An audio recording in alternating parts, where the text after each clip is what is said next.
Hey, it's Andy from VideoGameExperiment.com, and we just got back from MGC, the Midwest Gaming Classic in the outskirts of Milwaukee.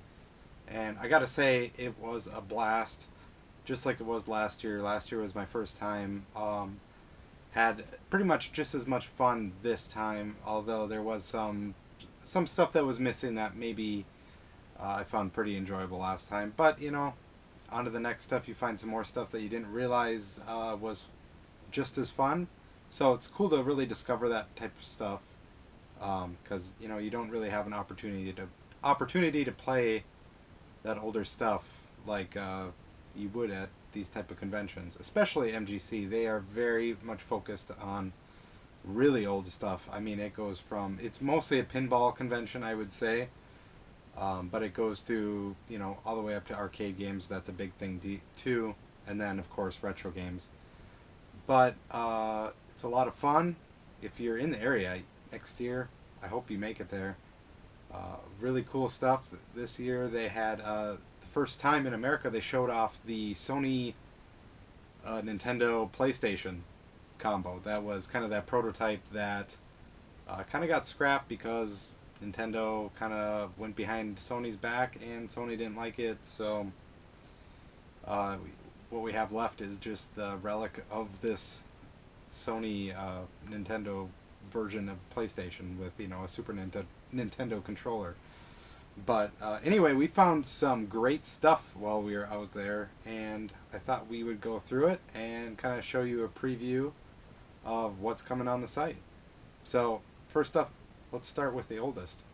And first we have the NES, and Nintendo might not be where they're at even when the NES first started out if they didn't have a game called Mario Brothers. This copy's a little rough.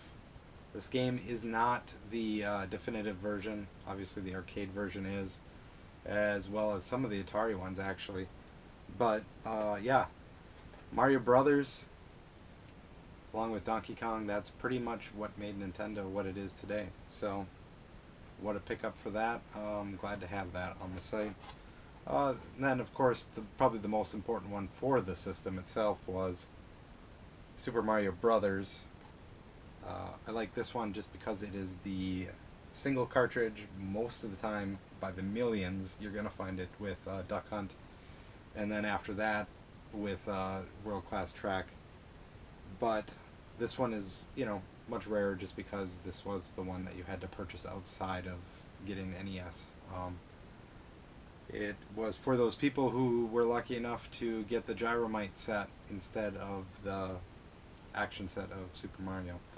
So, next up we have Dig Dug 2. Not a great game, but I thought I'd try it. I haven't actually played it. So, it was really cheap. Thought I'd pick it up. It's not a real expensive game. And an old IRIM game. I'm a huge fan of IRIM. They're now defunct. But we have Image Fight. Good pickup for the site. And finally for the NES, just Castlevania. That one kind of speaks for itself. Classic NES game. But prices for NES games were a little bananas, as you could imagine. If they're bananas on eBay, if they're bananas at your local store, you better bet that they're going to be crazy expensive at conventions like this. And they had some ones that were way up there. We're talking a complete in-box Flintstones Dinosaur Peak. Price was $4,000. So if you're a big spender and you were looking for some mint collector's items that you're probably not going to find anywhere else, they had you covered, but you're going to pay for it. Next up for Super Nintendo, we actually found some Super Nintendo games, if you could believe that. First up, Nobunaga's Ambition. I keep saying, I always, before I heard how you pronounce that, it's Nabunga, right? No, it's actually Nobunaga. Nobunaga's Ambition, Lord of Darkness, Koei game. There's a lot of Super Nintendo Koei games that are strategy. Most of them are pretty collectible. This one's on the lower end of that. But good to get it nonetheless. We have a nice copy of Super Mario All-Stars. Always nice to have. They usually are gone from the site pretty quickly. So, nice to be able to replenish at a decent price. One that I don't see all that often, it's not a rare game. I mean, it's uncommon, I would say, but it's not rare. It's not really sought after, and it's incredibly cheap. And that's Skulljager. I think I got this for like $5, so kind of cool to have on the site. It's probably not something anybody's really looking for, but cool to have it nonetheless. Badly kind of a roughed up copy of Earthworm Jim 2. It was a good price, so pick that one up. Saturday Night Slam Masters. This is one that I don't know if we've ever got into the store. Every time I see it, it's something I want, but it just, the price is never right. It was here. I don't know if the vendor thought it was just another fighting game or wrestling game like anything else, but this Capcom brawler kind of is a lot of fun. And lastly, we have Mega Turrican, which is a fun run and gun series, kind of in the vein of Contra. But the Turrican series didn't really take off all that much. I think the Super Nintendo actually got 2. The second one is really expensive if you can find it. But this one is as well. I think we got this one for a pretty good deal, I would say. But yeah, if you're looking for some alternatives to Contra, if you can beat Contra without the code, maybe try Mega Turrican. We got a couple boxed Super Nintendo games as well. Star Trek, The Next Generation. You have to buy that just for the artwork on that front cover. I mean, look at that. And kind of in the same vein, although on the opposite side of the spectrum, we have Baseball 2000. If you're there to shoot happy faces, you know, take down... If you're there to take down people who are happy, maybe this is the game for you. But nothing really great. Just thought we'd pick it up for the price that they were at. Why not? It's a box Super Nintendo game, right? For Nintendo 64, we got absolutely nothing. Nintendo 64 games are balls crazy right now on the pricing, and people are paying it. It was nuts. The N64 stuff went probably quicker than anything else there, I would say. It really dried up pretty quick. You know, even the really overpriced stuff you would see there, but even the stuff they were marking over what the value was, it was still selling. People are coming there for that type of stuff, and that's what they remember. There's a lot more casual people coming to this one, I think, and N64 is what they grew up with. That's what they're going to buy. Same was everywhere else, but when you get that many people in one room, it's going to go crazy. And these vendors knew it. So, yeah, no 64. Sorry. And if we're talking about highly desirable systems, the Gamecube is really not that far behind the 64. It's pretty much neck and neck, I would say. I did manage to find this on kind of the second day, which is really surprising that this didn't go sooner. I don't know if it's more people that were looking for a better copy, but that's a Zelda Collector's Edition, and we got it for a pretty good price, I would say. You know, you're not going to get this for $10 anymore, but we got this for what we think was a very good deal.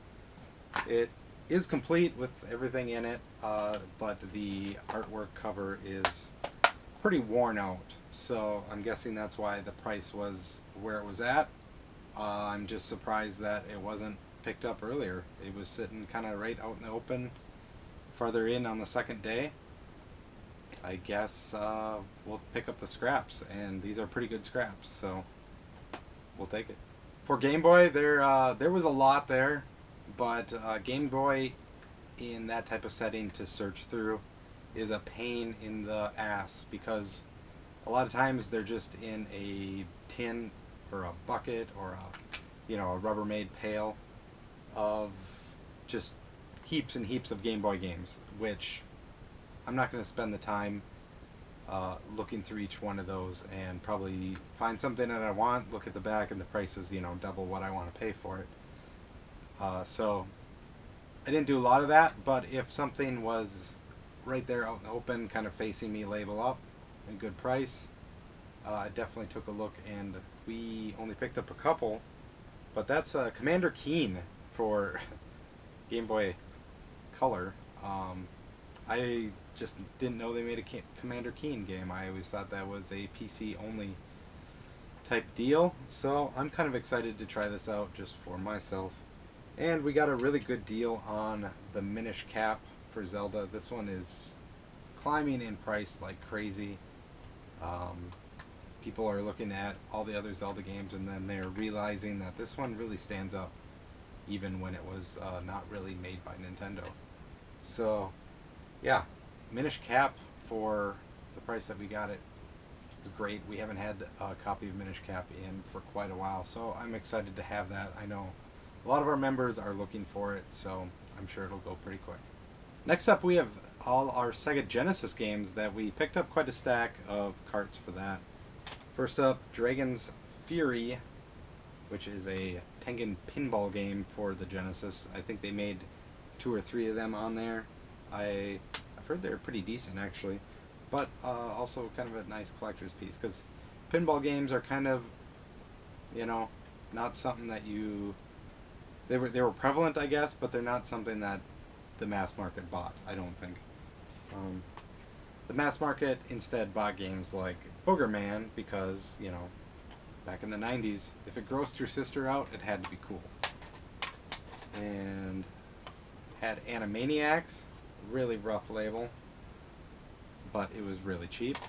And I guess I did it to celebrate the return to Animaniacs on Netflix. So if you've never seen that series, it's definitely one to go back to. They got some pretty good jokes in there. Probably a lot of jokes that you didn't know went over your head back when you were a kid when you watched it. So watching a second time, you might find stuff that is all new to you. Next up, Rolling Thunder 2. Nice copy of that. A not so nice copy of Rolling Thunder 3, but good to have it nonetheless. And keeping with the theme here, kind of pretty worn out copy of Toe Jam and Earl. But what are you going to do? That's one of the best Sega Genesis games, so you're going to take it when you can get it if it's coming for a good price. We also picked up Mighty Morphin Power Rangers the movie. Just another Power Rangers beat-em-up game, I guess. Quackshot, starring Donald Duck. I know his disguise is a little deceiving, but that it truly is Donald Duck, believe me. Jerry Glanville's Pigskin Foot Brawl, which, I don't know, it's okay. It's kind of a different take of football, but they didn't quite master the alternate version of football quite like Mutant League Football. This is the go-to for that, I would say. And finally, a really roughed up copy, again, of Valis. Valis are kind of cool games for the Genesis, and one of the only spots to play them, so if you're kind of into action RPGs, you might want to check that series out. For kind of more Genesis games, we picked up Super Highlight, which is not a great game. It's not a great series, but if you're scratching for something in the vein of Zelda, kind of that type of game, it's worth a shot. Nice complete copy of General Chaos, which is a great game. So nice to have a complete copy in-house. Here's another pinball game, Crew Ball. It's a generic pinball game featuring music from Motley Crue. Unfortunately, it's on the Sega Genesis, so the audio isn't as clear as you would hope. And lastly, we did get a cartridge where the label is roughed up. I guess that was I don't know if that was our goal this this year, but that's what we ended up with, is a lot of worn out labels of Genesis games. But one certain YouTube channel would have you believe this is a great game, and that's Truxton. And just because of that one YouTube channel, this game is highly collectible. So I paid for this out the nose because of that YouTube channel. He's risen the price of this thing quite a bit, but I gotta say it's probably worth it. So I hope someone watching this, or any of our members, picks it up, gives it a try. Okay, and finishing up, we got some Xbox and PlayStation 2 games as well. We found Knights of the Old Republic 2, just the disc, but still not a bad game. A rather hard to find Xbox game that's probably one of the few exclusives that probably people are going to say this is one of the reasons to own an Xbox, because you can't get it here, you can't get it on PC, I don't believe. But that's Call of Cthulhu, horror game, of course, for the original Xbox again. So that's going to be on the site as well. I know a few of you have been looking out for that game as well. We got Star Wars Battlefront, the original Star Wars Knights of the Old Republic, the better Star Wars Knights of the Old Republic. And then for PS2 we got, you know, a little small stack of RPGs, some other good games. Breath of Fire, Dragon Quarter, not a great game. Some people will say that it did some things that were interesting, but ultimately probably failed at. Cool survival game back before survival games were a thing, a la Minecraft. This is Raw Danger. It's a Japanese developed game where I think it's a series where they it's much more about surviving a natural disaster. Definitely cool concept. I think I'll probably check it out myself. On the RPG train again, we got Suikoden 3, a nice complete copy. So those games are always nice to have. Time Splitters Future Perfect, one of my favorite shooters on, well, any system actually. The wackiness in this game is crazy. It's a lot of fun with friends. Yeah, I actually enjoy that much more than Halo back in the day. But that's a pretty controversial thing, I think. Anyway, Taito Legends 2. These games are getting a little bit harder to find. They definitely bring all of Taito's great games all under one compilation. It's easier to buy it that way. And they kind of Taito kind of jumped in the compilation train a little bit late, so that's kind of why they're on the later systems, I think. And finally, Drakengard 2, which is another kind of RPG game. I've never played this series all that much, so I guess I'm not sure where it lies. I know the third one just came out on PS3 maybe like a year or so ago. So it's cool that a series can continue from the PS2 into the PS3, and who knows, maybe PS4. But yeah, that is going to be our pickups for MGC. It was a great time. Found a lot of games, great games, as you can see, some not so great games. But yeah, as you're watching this, they'll all be on the site right now. And if they're not, sorry, you missed out. They're gone. Anyway, thanks for watching. Bye.